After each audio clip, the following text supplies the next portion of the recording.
평범한 저녁. 거실에서 가족들이 저녁을 먹고 있다. 아내, 남편 그리고 20살의 아들이 화목하게 대화를 나누고 있다. 오늘 회사에서 승진 얘기가 나왔어. 내년에는 부장이 될 수 있을 것 같아. 남편이 기쁜 표정으로 말한다. 아내가 환하게 웃는다. 정말? 축하해요, 여보. 아들도 박수를 친다. 아버지 최고예요. 따르릉. 갑자기 전화벨이 울린다. 아내가 전화를 받으러 간다. 여보세요? 전화기 너머로 낮고 침착한 남자의 목소리가 들린다. 안녕하세요. 혹시 이 집 남편분이 5년 전에 횡령 사건으로 조사받은 적 있다는 거 아세요? 아내는 당황한다. 뭐라고요? 누구세요? 그냥 궁금해서요. 좋은 저녁 되세요. 뚜마이너스 전화가 끊긴다. 아내는 멍한 표정으로 거실로 돌아온다. 누구였어? 잘못 걸려온 것 같아요. 하지만 아내의 마음속에는 의심이 자리 잡기 시작한다. 다음 날 오후, 아내는 집에서 빨래를 개고 있다. 다시 전화벨이 울린다. 여보세요? 같은 목소리다. 어제 말씀드린 것 기억하세요? 남편분이 그때 회사 돈 3천만 원을 개인적으로 사용하셨던 일 말이에요. 도대체 누구세요? 왜 이런 거짓말을? 거짓말이라고요? 그럼 직접 물어보세요. 2019년 11월 15일 회사 감사팀에서 호출받으셨던 일 말이에요. 아내는 식은땀을 흘린다. 그 날짜가 너무 구체적이다. 왜 이런 짓을 하는 거예요? 진실을 알 권리가 있잖아요. 그리고 이건 시작에 불과해요. 전화가 또 끊긴다. 아내는 떨리는 손으로 남편의 오래된 수첩을 찾아본다. 2019년 11월 15일. 디데이라고 적혀 있다. 저녁. 남편이 퇴근한다. 아내는 조심스럽게 묻는다. 여보, 2019년에 회사에서 특별한 일 없었어요? 남편의 표정이 순간 굳는다. 갑자기 왜 그래? 그냥 궁금해서요. 별일 없었어. 왜?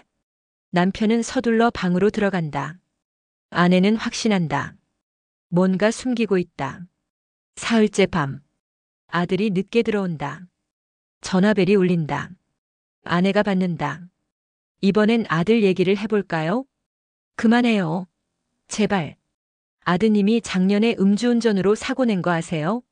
피해자한테 합의금 주고 조용히 덮었던 일 말이에요.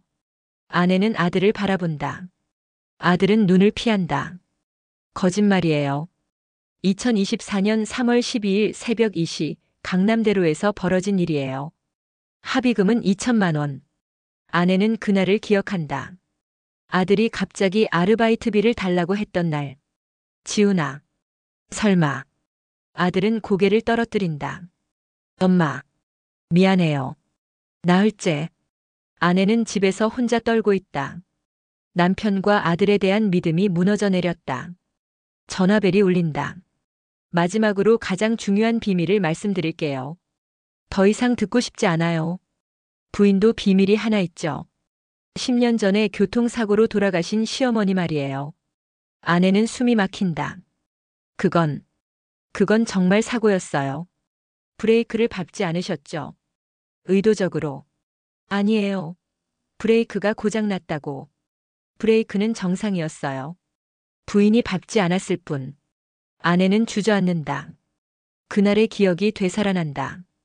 시어머니와의 심한 다툼. 분노 속에서 운전대를 잡았던 것. 그리고 도대체 당신이 누구예요? 곧 만나게 될 거예요. 다음 날. 아내는 정신과 상담을 받으러 간다.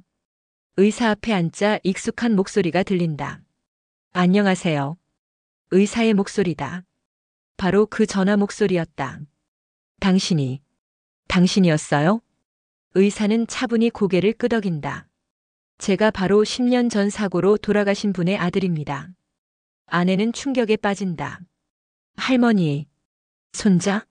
네. 할머니가 돌아가신 후 이 가족을 계속 지켜봤어요.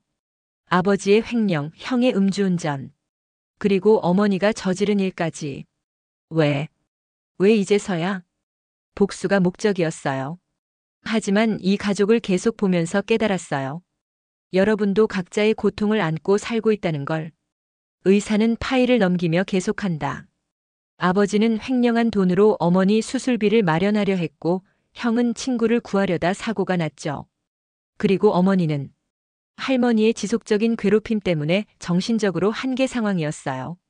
아내는 눈물을 흘린다. 변명하려는 게 아니에요. 알아요. 하지만 이제 진실을 마주해야 해요. 모두가.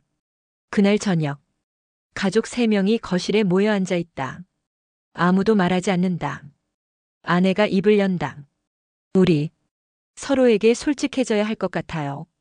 남편이 고개를 든다. 5년 전 정말 횡령을 했어. 당신 수술비 때문이었어. 아들도 말한다. 저도 음주운전 사고 정말 냈어요. 친구가 응급 상황이었는데. 아내는 깊게 숨을 쉰다. 저도 할머니 사고가 정말 실수가 아니었어요. 침묵이 흐른다. 하지만 이상하게도 마음이 가벼워진다. 남편이 아내의 손을 잡는다. 이제 어떻게 하지? 처벌받을 일은 받아야죠. 하지만 같이 견뎌내요. 아들도 부모의 손을 잡는다. 저도 책임질게요. 몇 달 후, 법정에서 각자의 처벌을 받았지만 가족은 오히려 더 단단해졌다. 어느 날 오후 전화벨이 울린다. 아내가 받는다. 여보세요? 안녕하세요. 그간 어떻게 지내셨어요? 그 의사의 목소리다. 괜찮아요. 힘들지만 정직하게 살고 있어요. 다행이네요. 사실 할머니가 돌아가시기 전에 하신 말씀이 있어요. 어떤 말씀이요? 이 가족이 행복해지길 바란다고 하셨어요. 진심으로. 아내는 눈물이 난다. 정말요? 네. 복수보다는 용서를 택하기로 했어요. 전화가 끝난다. 거실에서는 남편과 아들이 함께 저녁을 준비하고 있다. 진짜 가족이 되어가고 있었다. 아내는 미소를 지으며 그들에게 다가간다. 더 이상 숨길 것도 두려워할 것도 없다. 창밖으로 따스한 햇살이 스며든다. 진실은 아팠지만 그 아픔이 진정한 치유의 시작이었다.